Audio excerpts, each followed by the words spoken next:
La messe est donc pratiquement dite sur le Tour de France. C'est en jaune que Miguel Indurain défilera demain sur les Champs-Élysées.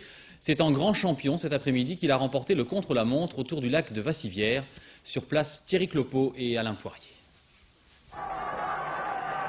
Une fois de plus, pour la 33e fois de sa carrière, sur un contre-la-montre individuel, il n'y a pas eu photo. Indurain, c'est le mant jaune numéro 1 des chronos.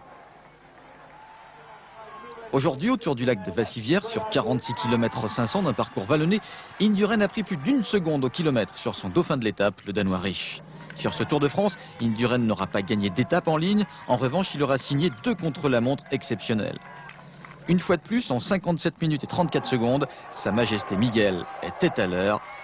Mais ce n'était pas vraiment une surprise. Pas de surprise non plus, pas de suspense entre Jalabert et son maillot vert et Björn Risch et son maillot de champion du Danemark. Jalabert espérait secrètement ce matin pouvoir reprendre des 27 secondes de retard qu'il avait sur le Danois.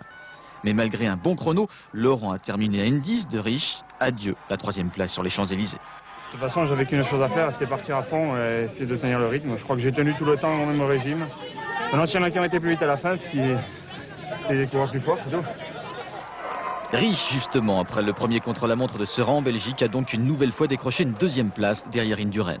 À 31 ans, le Danois est au sommet de son art. Il excelle aujourd'hui sur tous les tableaux. S'il y en a un capable de détrôner Indurain l'an prochain, ce pourrait bien être ce grand gaillard venu du froid. Au classement de cette étape, premier Indurain, 2e Risch, 3e Rominger, à noter la 7e place de Laurent Jalabert et la belle 9e place de Richard Virenque. Au général, Indurain a désormais 4 minutes 35 d'avance sur Zougle, 6,47 sur Risch et 8,24 sur Jalabert.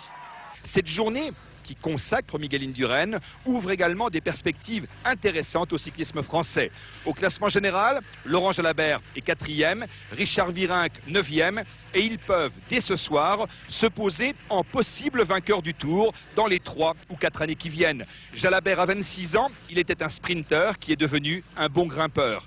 Richard Virenque a 25 ans, il était un bon grimpeur, devenu également un très honnête spécialiste du contre-la-montre, témoin cet après-midi où il n'a perdu que 2 minutes 36 sur Indurain. Indurain est le roi des années 90. Jalabert et Virenque se posent en candidat à la succession de Bernard Hinault pour être le prochain Français vainqueur du Tour.